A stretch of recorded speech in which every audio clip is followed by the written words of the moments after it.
Yo, once again it's on. Back at you one more again, Real Kens TV. In the house like kitchen sinks. You ever reflect back and you're thinking about some things that happened and it's like, wow, how was I able to sustain and make it through this particular situation? Now, before I get into today's story, understand that I'm Mr. 30 Minutes or Better, the self-proclaimed Mr. 30 Minutes or Better. Meaning that anytime I drop a story, it's guaranteed to be 30 minutes or better. So if you're on your way to work, you're at work, you don't feel like being there, as we so often don't. You're on your way home from work, you need to laugh, you need to cry. Perhaps you're trying to lay down and take a nap, or you're trying to go to sleep at night, depending on whatever time you're listening to or viewing this video. Or you're just in the mood for a good old-fashioned true, keyword being true, penitentiary / life story / life experience. This is the channel for you. If you like your 8, 12, 15-minute videos, absolutely nothing wrong with that whatsoever. Salute to you. But at Real Kens TV, it's 30 minutes or better, baby. So with all that being said, there is a message. I often speak about how violent prison is. This particular situation that took place, I want to say about 15, 16 years ago, is a prime example of when you're about to do something that could land you in prison. You need to think about this scenario, this situation, this story that I'm about to unfold before your very eyes. Y'all rock with me. I'm in Lexington, Kentucky. Let me know where you're chiming in from.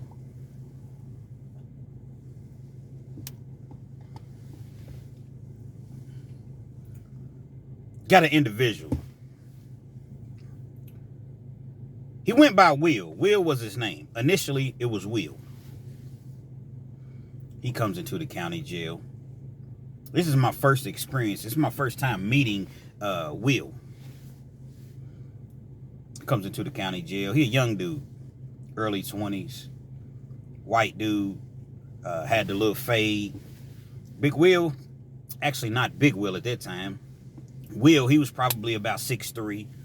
Kind of lanky, you know, skin, not necessarily skinny, but he wasn't the biggest dude in the world. I would say he probably, just because he was 6'3", he probably weighed, I don't know, about 210 maybe, 205. We're in the pod one night. The unit, the pod, the cell. This particular time, you got 10 to 12 man cells. So I'm going to paint a picture for you all that have never had the pleasure or displeasure of being incarcerated.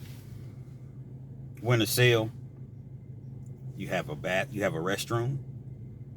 Your restroom just consists of one toilet, and you have a sink that's attached to the toilet. You have another area that's the shower area. Not very big, it's just a very small shower area, and you have a curtain that you pull back to, you know, for privacy. I want to say you had maybe 2 tables, 4-man tables.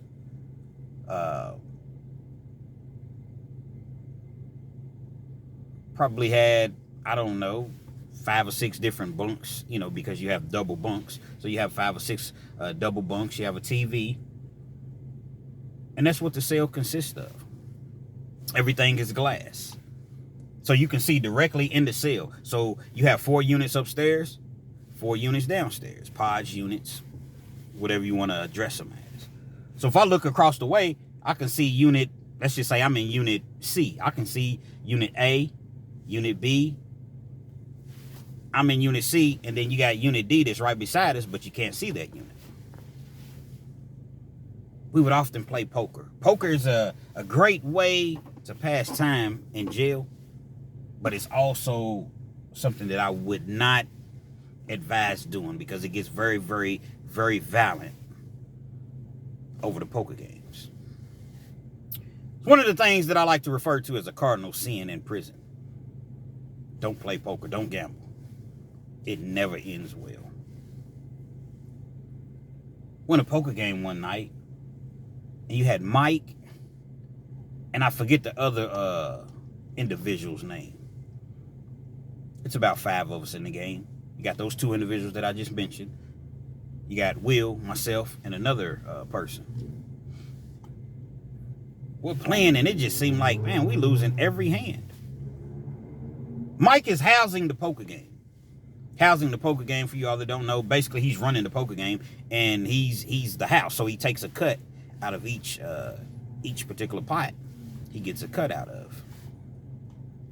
He keeps the game in order, make sure everybody gets paid. He keeps score, because in prison, sometimes you don't always have poker chips, so you keep score on paper. Hard to imagine, but it's easy once you actually see how it's done. But nevertheless, the whole table's getting killed, man. Start to notice that every time, it seems as though these two individuals were working together, basically. I see Will get up from the table, and Will's like, Will's a white dude. I don't know if I mentioned that when I gave his description, but Will is a white dude, man. Cool white dude. Tattoos all up and down his arm. He used to tattoo. Will gets up from the table. He the only white dude at the poker table. Might have been the only white dude in the cell.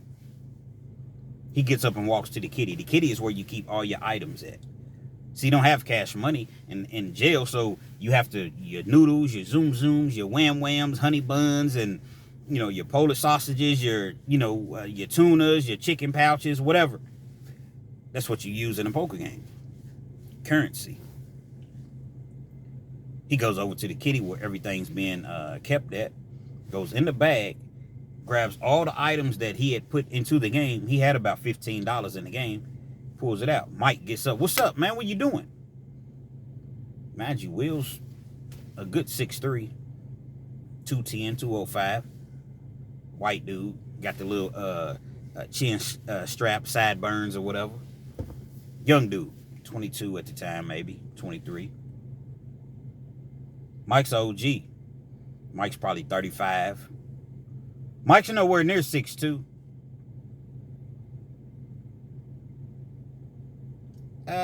Mike's probably 5'11" if I had to guess, because it's probably this much distance, this much difference rather, in between them in height. So I want to say Mike was probably about 5'11".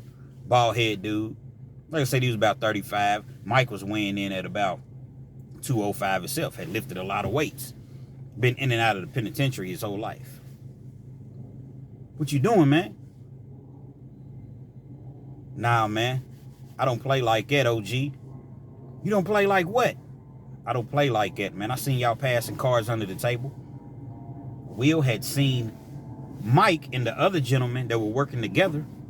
I don't even want to call him a gentleman, but the other guy that were passing cards under the table. Cheating. Will notice that. This is why we losing every hand. Grab this stuff out of the kitty. Mike didn't like that. He approaches, like I said, he approaches Will. They face to face. Kind of, I guess, not technically, because Mike is only 5'11". Now, 5'11" is not, I don't necessarily want to say only, everybody's 5'11", if you ask me. But being that Will is taller, he's looking down at him. And they're talking about the situation. Situation, gets heated as expected. Next thing you know, Will just takes off on him. Boom, boom, boom. He takes off on Mike. Mike don't got nothing for this young fella. He goes and grabs a pen. He had like a homemade, I don't necessarily want to call it a shank, but he had a pen and he had made like a handle on it, and I guess it would serve as a shank, a semi-shank. It didn't matter. Will wasn't scared. Will whoops him. Then once he whoops him, he goes over to the other dude, whoops him too. The COs see it. Signal 7, Unit CC. Signal 7, Unit CC. That's how the COs call it on the over the intercom. Signal 7, Unit CC. Signal 7, Unit CC. The tough COs that walk around acting as though they're tougher and rougher and better than everybody else. Not all COs. Let me put that out there. But a lot of them. About 10 of them come rushing in, break up the fight or what have you. They got their cans of bear spray that they carry with them. Fortunately for us, nobody got sprayed. They take Will to the hole. They take Mike to the hole. The other individual, they didn't see him. Plus, he shouldn't have went to the hole anyway because he got his ass whooped. He didn't even try to really fight back or whatever. Oh, man, he snuck me. He snuck you, but you had an opportunity to fight back, and you didn't. And you was big for nothing because this dude was about 6'5", black dude, golds all in his mouth. Only thing he knew how to do is shoot people on the streets. When it came to throwing them things, throwing them hands, the foreign language to him. Continue to rock with me. Apologize for the glare, but this sun is starting to really, really come out. But at any rate, they ended up going to the hole, and that was the last that I seen of Will at that particular time frame. Because what happens is once you go to the hole in our county jail, you don't just go right back to and let me rewind that because I don't like the way that sounded. My manual rewind. I don't want to say our county jail, the county jail here in Lexington, Kentucky, Fayette County Detention Center. If you go to the hole, you get a write-up, your custody level goes down, so you're not going to go exactly back to the place to where you was at. You have to work your way back to that place. I ended up getting shipped to prison or what have you. I didn't see any of these gentlemen again.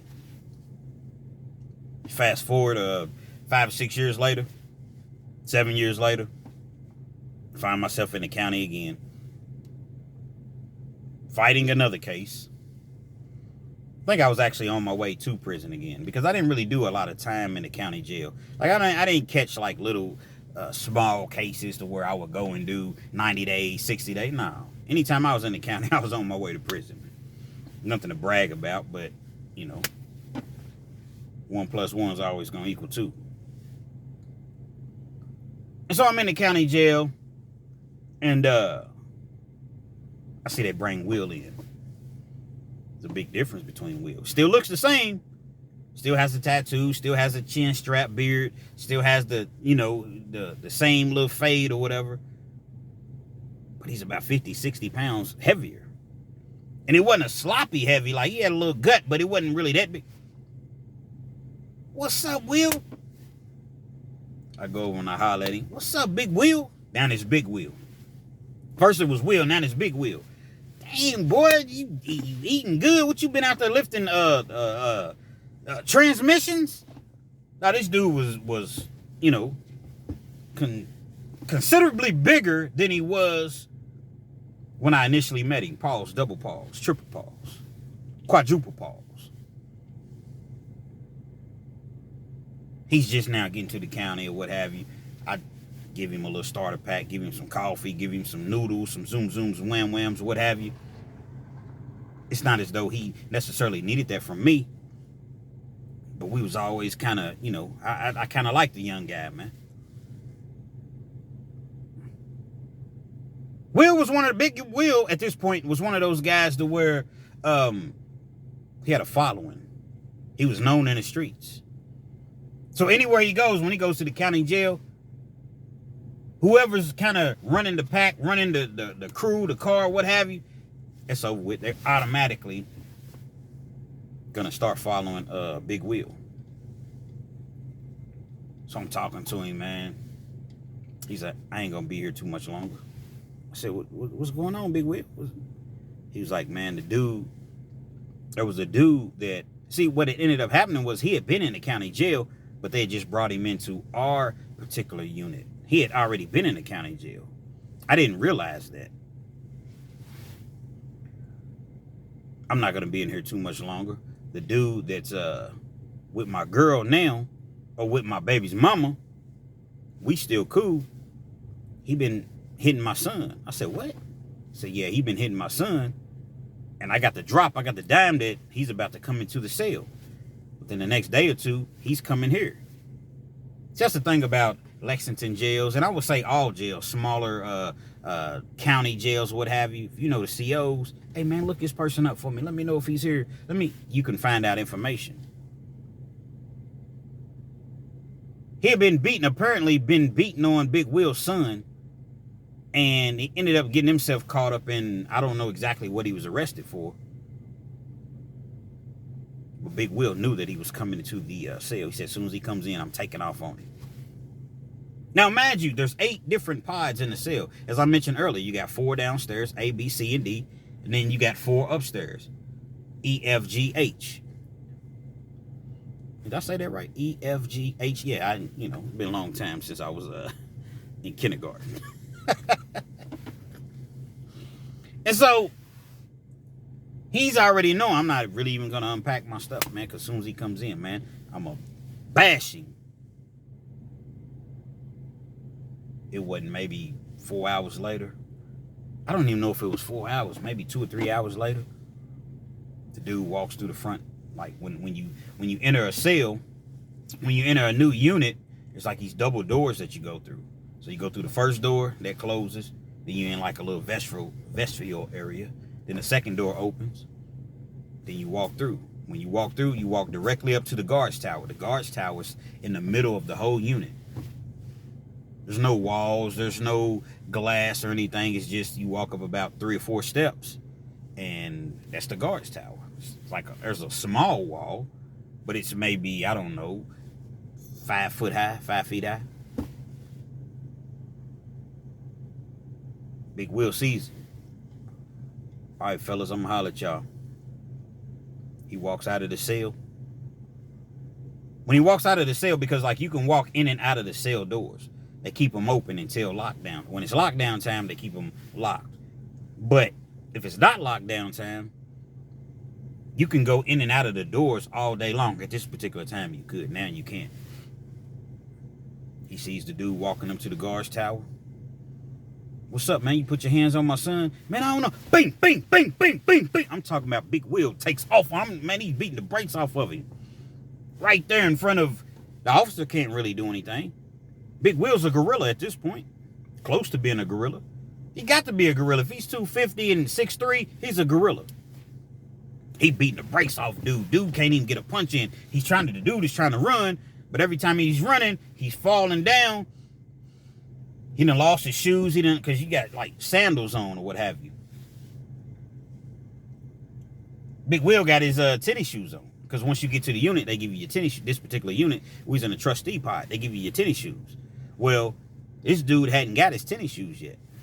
It wouldn't have mattered if he had them on or not. Big Will's just punishing him. Boom, boom. Even when the dude falls down, he could have got on top of him and just beat him to death. Nah, get up. Get up. Every time dude try to get up, boom, boom, boom. I'm talking about punished him. Signal 7 Unit CC. Signal 7 Unit CC. That's how them officers sound over the... They hit their panic button. They walk around with a radio, and it's like they have a compartment to where to stay right here on their shoulder, and you'll see a red button. They call it the panic button. They talk all that stuff. Again, not all of them. I done seen some COs, man, that'll get with you. So let's not get it misconstrued. But the majority of them are little peons. Ain't never have no girls, and they ain't never have no dates in high school. So now they feel like they got a position of power, so they can just talk crazy to you. I guess they forget that that blue uniform ain't always gonna save you. So back to the beating. Big Will, he's punishing you. That's all you hear over the loudspeaker. Signal 7 Unit CC. Signal 7 Unit CC. Y'all jump in the comments, man, and duplicate what I said, if you will. Signal 7 Unit CC. Signal 7 Unit CC. Respectfully. Peoples come in, break it up. Take Big Will off to the hole. Big Will didn't care nothing about doing no whole time. Didn't bother him whatsoever. Heck, a fight in the county jail, not county jail, the county jail rather. Number 3, 4, or 5 days. Right back out. Stomps the dude out. They end up taking the dude out. He ain't even do nothing. But they end up taking him out just as well. Once again, I get shipped off to the pen. I don't see Big Will anymore. as far as that particular stretch being in the county jail. We're going to fast forward once again. We're going to fast forward. A couple years later, I'm in the joint. I'm in the John. Shout out to the East Coast. I'm in the John, son. J-A-W-N. May sound like I'm saying John, like J-O-H-N, but I'm really saying the John. It's just my accent, I guess. I'm in the John, son. Shout out to New York, the East Coast, man. The bus comes through, the Grey Goose, a couple times a week. New inmates or what have you, they get off the Grey Goose. Lo and behold, who do I see? Big Will. Big Will gets off the bus. What's up, Big Will, man? How you living, man? How you doing? Oh, man, I'm cool, man. Big Will he had a laid-back temperament, a laid-back demeanor. He wasn't loud. He was tough.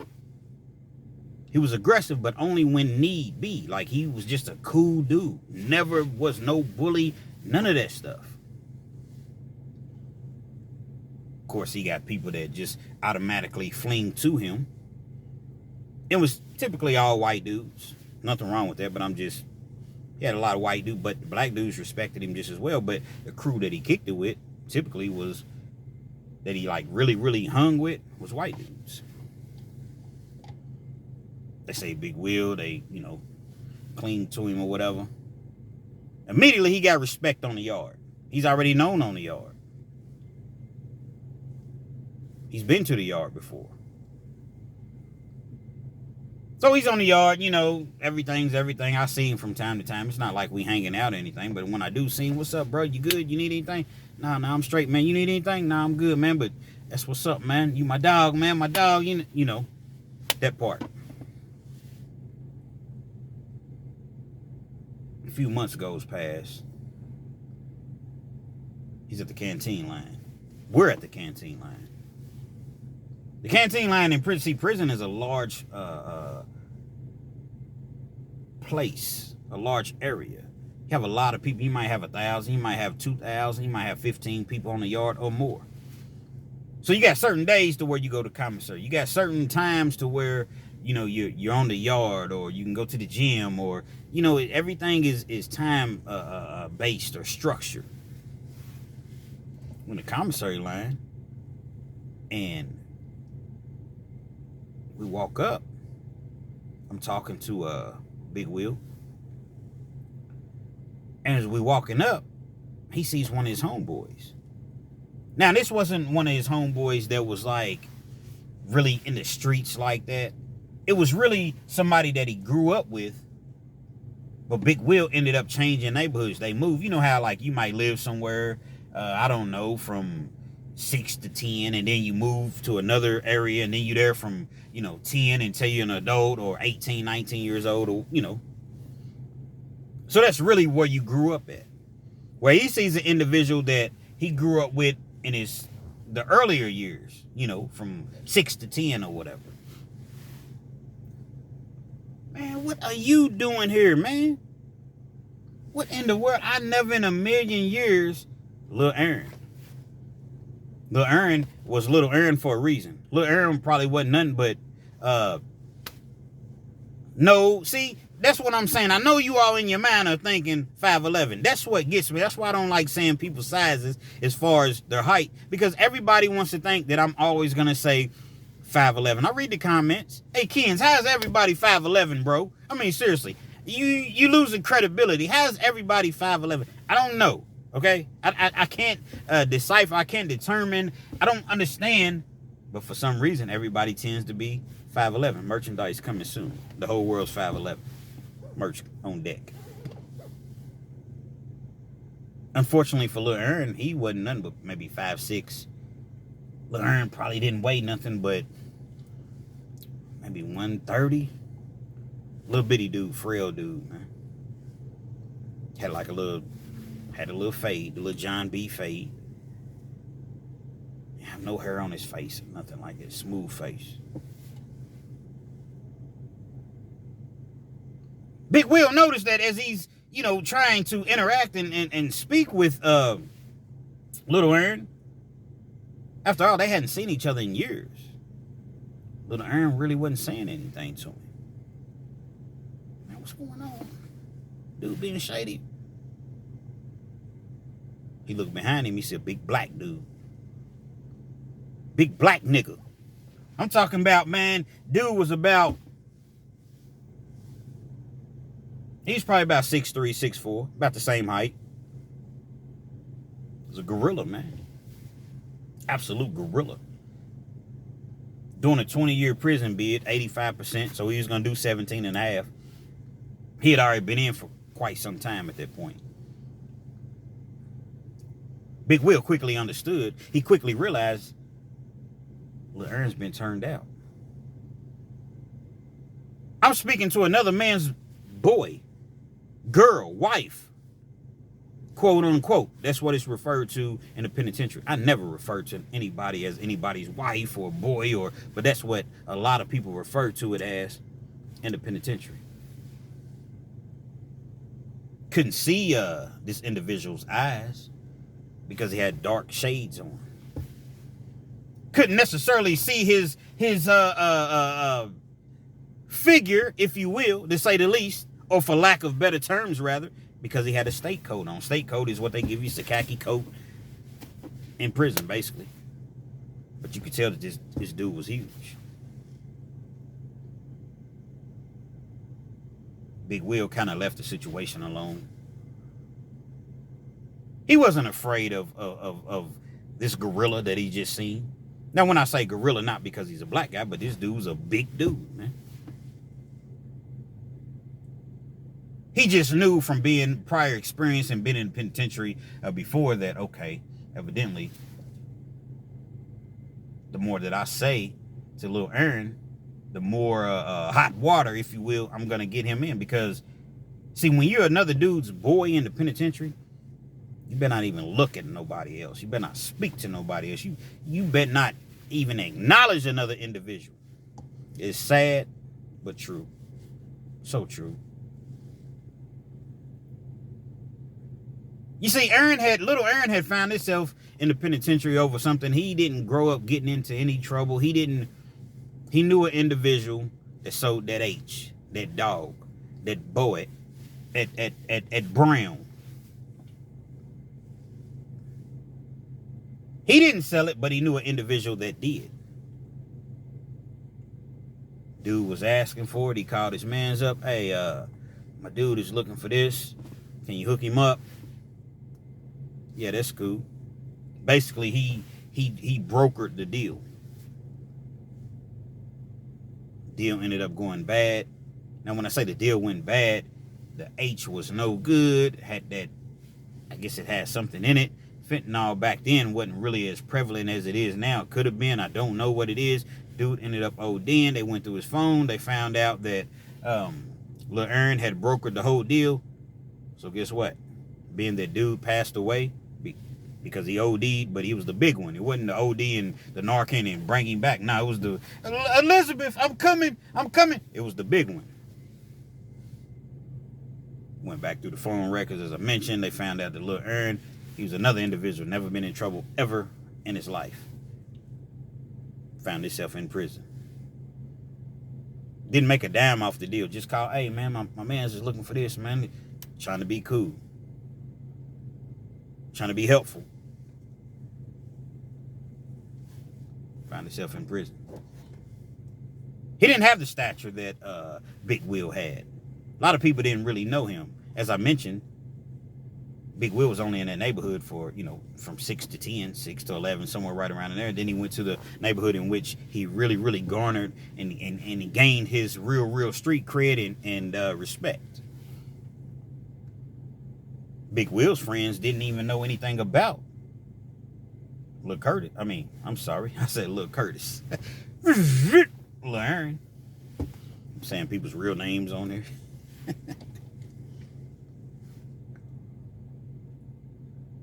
He goes to his crew. Big Will goes to his crew. Hey, man, somehow, some way, we got to get my mans out of this situation. Because he had done his research, come to find out,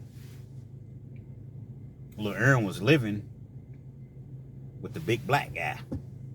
Now, the big black guy was known as BK. Like I said, about 6'3", 225, solid, man, solid. This particular time, he had probably been locked up 10, 11 years. Black dude. Wore the bald fade, low cut. Straight booty bandit. Straight booty bandit.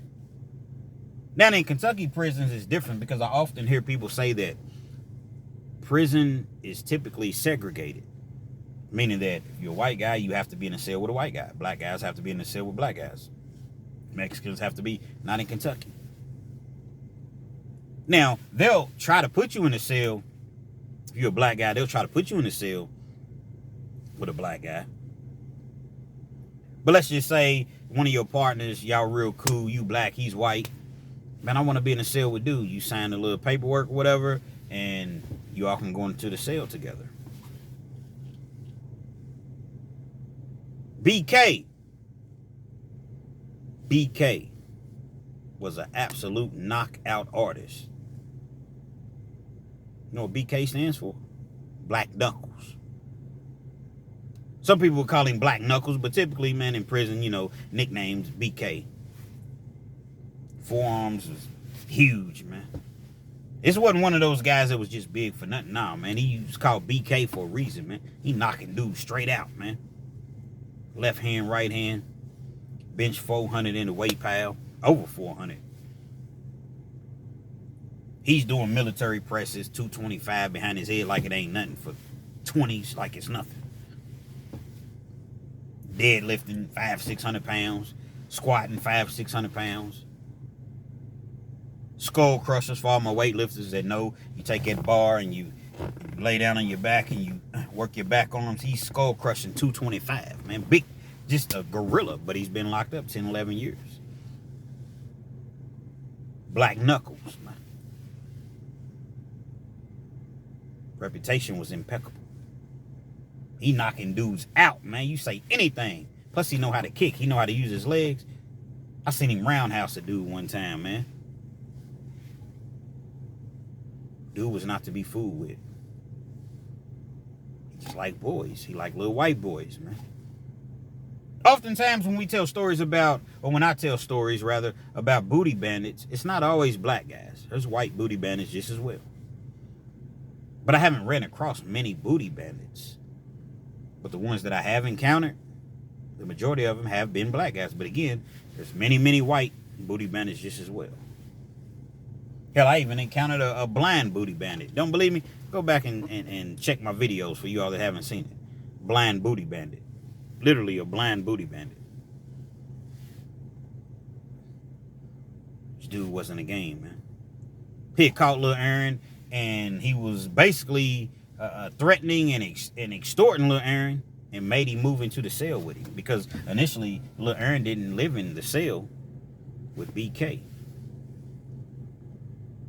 Shaved all his facial hair off. See, booty bandits, from what I understand, they want you to be cleanly shaven. You know, they want you to be smooth like a lady. Jingling, smooth like a lady. That's what they want you to be, from what I hear. Allegedly. Typical situation. Don't leave his cell without me.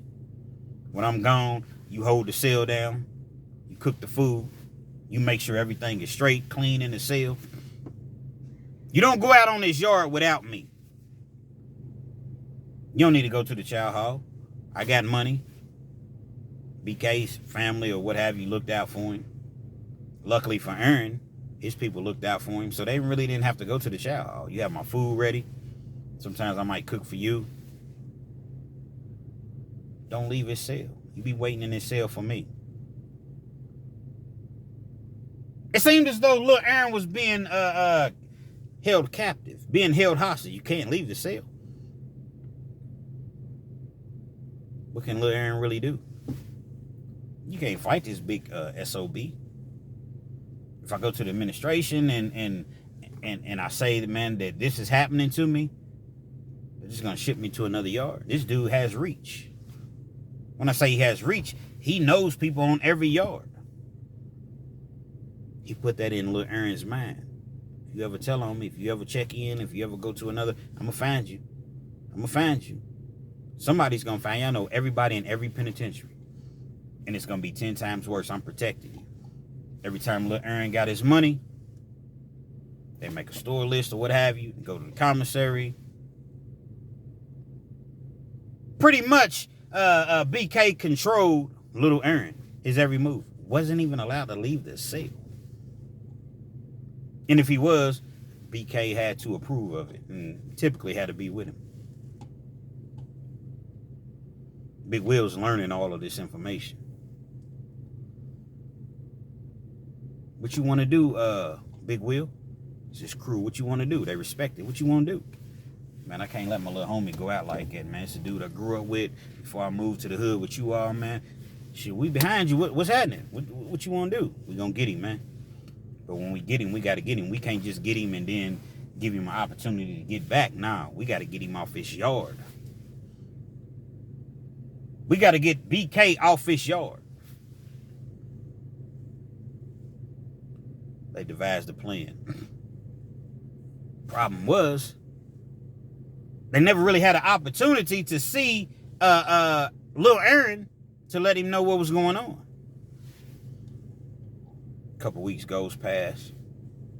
A golden opportunity arises. Perhaps it was a little longer than a couple weeks, actually. They call Big Will for VI. VI's visit. Up top. Go to visit. Visiting his family. He looks up on visit. He sees Lil Aaron. He recognizes Lil Aaron's mother, his father. He's waving at him. His little brothers, hey, how y'all doing? They recognize each other. Really kind of melts his heart even more. Like, man, they speaking to me. And here I am. I got all this stature here in prison. And I'm letting my little mans get taken by this booty bandit. This known booty bandit that the majority of the yard is afraid of because he got goons, he got gorillas just as well. I think a lot of times people think that booty bandits are just on an island by themselves. Nah, booty bandit people don't typically agree with what they do, but they typically like tough guys. If you look at a Fleece Johnson, an individual like that who has changed his life and changed his ways, but if you look at an individual like that in prison, you didn't want to run up on him. You might not agree with what he's doing in prison, but you'd rather be his friend opposed to being his enemy. That's how it is. Absolute monster. Gorilla, man. This dude is a gorilla, man. You heard me? A gorilla.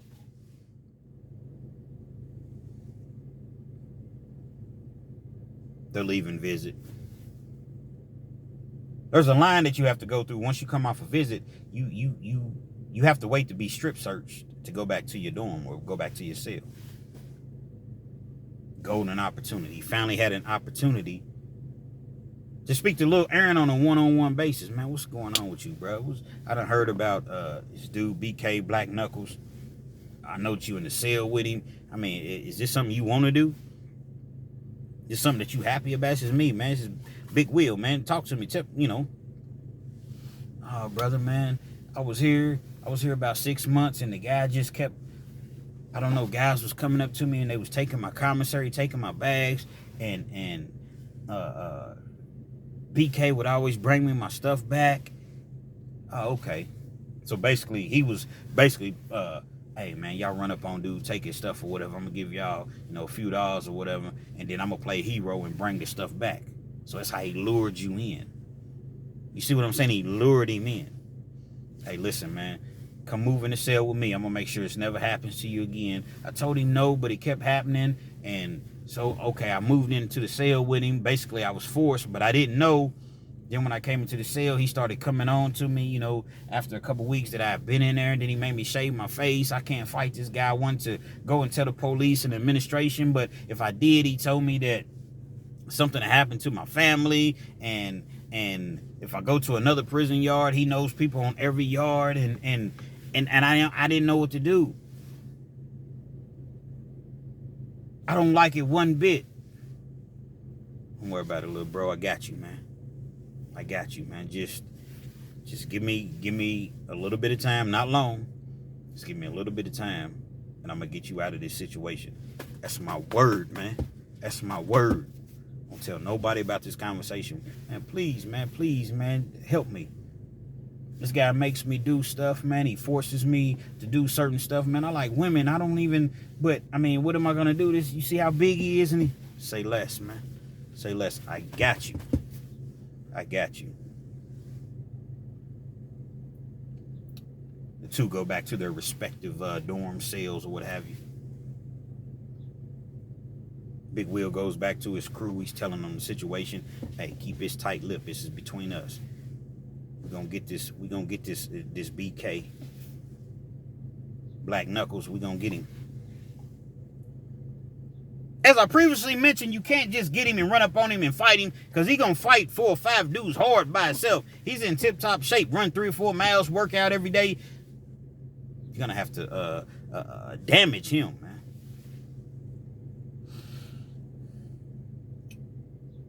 They're plotting. You see, BK, he worked as a recreation aide. Meaning that he worked in the gym. He would go to the weight pile, spray down the weights every hour and a half.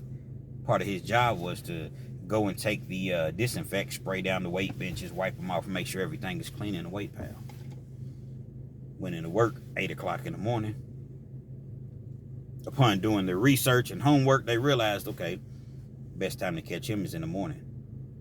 Early in the morning when nobody's really in the weight pile like that. Y'all rock with me. Now make sure y'all hit that like button. A lot of people say, Kens, I get so into the stories, sometimes I forget to hit the like button. Comment, subscribe, but definitely share this story, man. Because a lot of you parents, man, you have a little errand too. Yeah, you have a little errand and anything can happen. You want your son in penitentiary like this? They catch BK in the weight pile early one morning. They ready to ride. Hell, they are riding. Now, when I say they, I'm speaking of Big Will and his crew. It's 5 of them. In prison, they give you toboggans, or you can buy toboggans. They all had toboggans, had them rolled up. But when you roll the toboggan down, they had the eyes cut out and the nose and the mouth part cut out.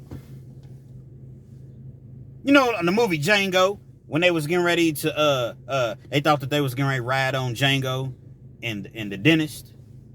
They thought they was getting ready to unalive him. Can't see shit out of this fucking mask. I can't see, you can't see.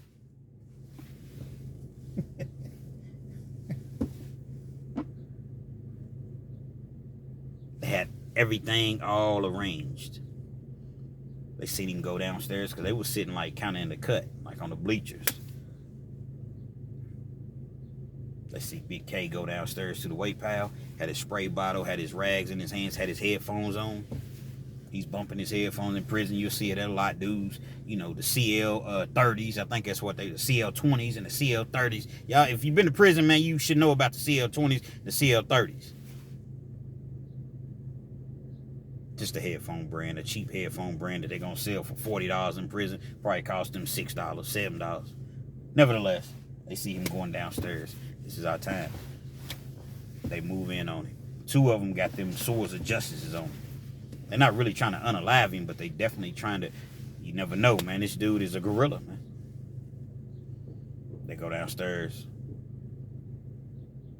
When they go down the stairs and they have him in sight, that's when they pull their mask down, because initially they just have the toboggans on their head, just like a regular, toboggan. Nobody's really in the weight pile that early. It's maybe 2 or 3 people in there, 3 or 4 people. 5, 6, 7, 8 people. It's not that many people in the weight pile. One of the dudes grabs a 20-pound dumbbell. Actually, 2 of them. As I mentioned, 2 of them got them blades. You know, the Dante Show Network, the blade that he typically, swords of justice that he carries. Shout out to Dante from the Dante Show Network, my dog, man. BK has no clue that this is gonna happen. He's bumping to his music. He's going through his thing, man. He's spraying the weight bench, wiping it off with the paper towels. He's going to the next bench, spraying off the equipment. Boom! Thing you know, dude goes upside his head. Oops, upside your head. Oops, upside your head. Smacks him with that 20-pound dumbbell. The other one hits him. Boom! With the dumbbell. He's instantly, man. He's a big dude, man. It's hard to take him down, but man, you got smacked with a dumbbell twice. Hit him again. Boom, boom. Get him over in the corner. They beating him to death, man. Beating the brakes off of him. See, the thing about prison, especially back then, a whole lot of blind spots in prison. There's not cameras everywhere. Now, it's a whole lot safer, to say the least. Even though it's not safe, but it's safer. Back then, man, it wasn't as many cameras there, so I guess evidently they catch him in a blind spot and they beating the brakes off of him, man. Dude pulls that swords of justice out. 4-5 times. They hitting him with the dumbbell. They kicking him. They stomping him. They mess him up. Dude is messed around. He don't know who it is, dude. They got the mask on. You got 3 different ways you can enter and exit. You can go back the way that you came. Then in the very back there's a door, and then kind of like in the middle there's a door. Hard for me to really paint a picture and describe that to you all. A couple of them went this way, a couple of them went this way, one of them went that way. Left, got rid of the gloves, got rid of the toboggans. They had blood on them or whatever, got rid of that. BK was damaged severely. Severely damaged. Had to get him out of there. Had to fly him out of there. Not too many times that I've seen that helicopter in prison, but this was one of the times in which they had to bring that helicopter in and airlift him out of there. Yard gets locked down for a couple weeks. They're questioning people. The yard's under investigation. They're trying to see who did this to BK. Nobody says anything. Everybody remains silent. See, there's a difference in prison. You got convicts and you got inmates. See, an inmate will tell. An inmate will, oh yeah, I seen him. But a convict, man, I ain't seen nothing. He could have witnessed the whole thing. I ain't seen nothing, man. See no evil, hear no evil. I ain't seen nothing. Nothing. Well, if we find out that you seen something, you're going to be a complicit. I didn't see nothing as a convict. It's a code in prison that you live by. A couple weeks later, the yard is not locked down anymore. They're never going to allow BK to come back to the yard. Even if he wanted to come back to the yard, they'll never allow. He got nearly unalived. He spent a long time in the hospital. Punctured his lungs. He was messed around, man.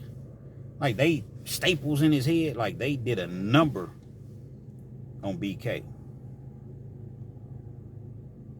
Fast forward a couple months later, Lil Ern was able to get out of that dorm or out of that cell and move to the dorm with the rest of his fellas. With Big Will in them. See, Big Will and them, they weren't in a cell, they was in a dorm. Never had any trouble after that. Everybody knew who did it. Matter of fact, at that point, Lil Ern was really, really respected. Because if you run up on Lil Ern, guess what? You're going to deal with Big Will and his crew. Big Will and his crew, he hadn't even been down there that long. As far as Big Will, rather. He still had a few more years to go, so he was going to be there. One of the most humble dudes I've ever met in my life, man. But he would get with you with them things, with them hands. You want to do it? Let's do it. Let's do it. He's not going to get loud. He's not going to get obnoxious, or even if you yelling, oh yeah, let's fight. Let's do it, man. All this yelling, let's do it. Big Will's a tough SOB, man. Now, the reason that I thought about this story is because a few nights ago I was delivering. And I was delivering to it's kind of like it's called a Privet Center. For you all that's from this area, you may be familiar. It's kind of like a I don't necessarily want to call it a rehab center. But basically, let's just say you're on probation or parole, right? You get a couple dirty urines. Instead of sending you back, they may send you to the privet center. You got to go stay there for about 6 months. While you're there, you take classes on, alcohol classes, NA classes, things of that nature. Halfway back type program. So when I'm looking at the side of the box, I see his name. Now, I'm not going to say his real name because based upon what I just told you all, there's no way I could say his real name. Even though I know he doesn't care. Like, damn, I know this name. It's only one individual with a name like this. It's not like it's a common name. It's my dog. Oftentimes, like where we work at, you got orders to where people didn't come and pick up, or people canceled or whatever. So I grabbed like a couple extra pizzas.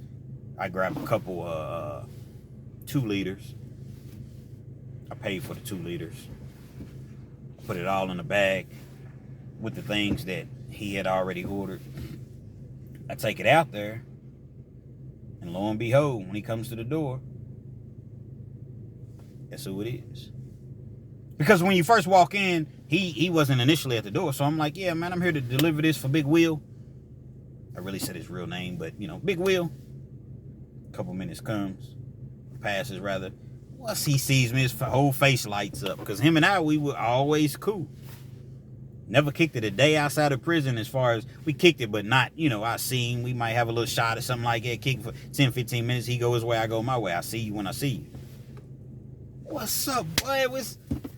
Talking to him, man, you cool, man, you behaving, man, you ain't knock nobody. Nah, man, I ain't even on that no more, man. I ain't never really been one to start. And I know, no, I'm just messing with you, man. I give him that. I got like $80. I take 4 20s.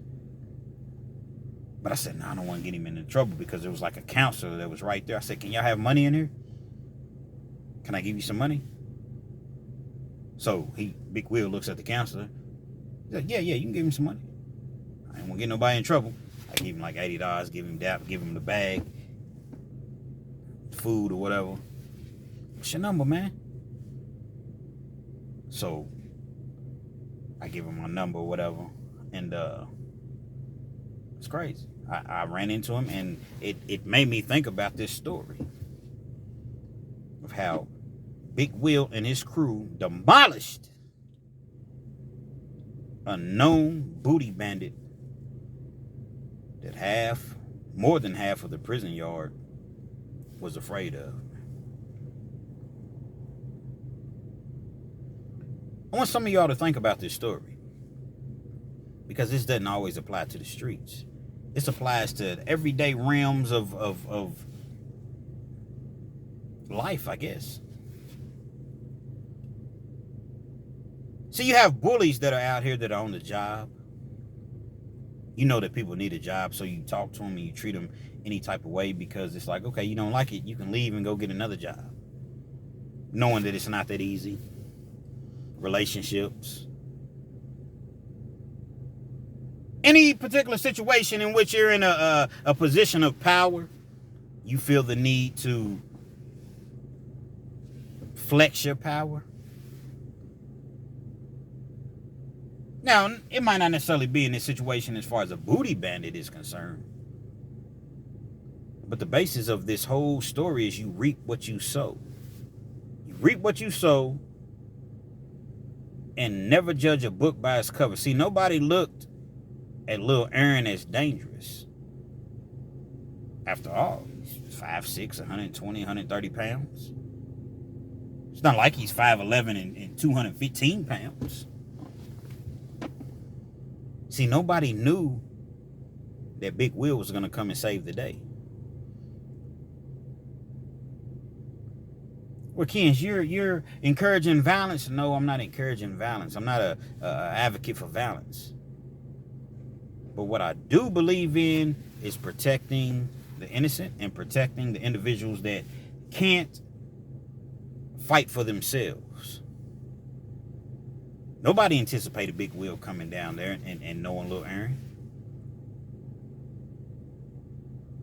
But they quickly had that understanding. They quickly got some act right in them, if you will. And Lil Aaron has never had a problem since that day, as far as when he was incarcerated. He's out. Big Will is out. I'm assuming that BK is out, or at least he got out. May have gone back, I don't know, but I know he definitely got out. He did his 17 and a half years, and whatever happened after that happened. Hopefully he learned a lesson from that, and he learned that you can't just go around using your size as intimidation factors, because somebody will eventually get in that ass. Pause, double, triple, quadruple pause. Real Kens TV. Hopefully you liked the video. Feel free to comment, definitely share, subscribe to the channel if you're not already subscribed, and be sure to hit that post notification so anytime I bring you this action and this heat, yeah, that's that heat that Big Will and his crew was imploding on BK. That's a hell of a name, BK. Black Knuckles. Can you all imagine if an individual want to fight you, man? Who is this man? Who is Black Knuckles? Ho ho. Black Knuckles. Black Knuckles.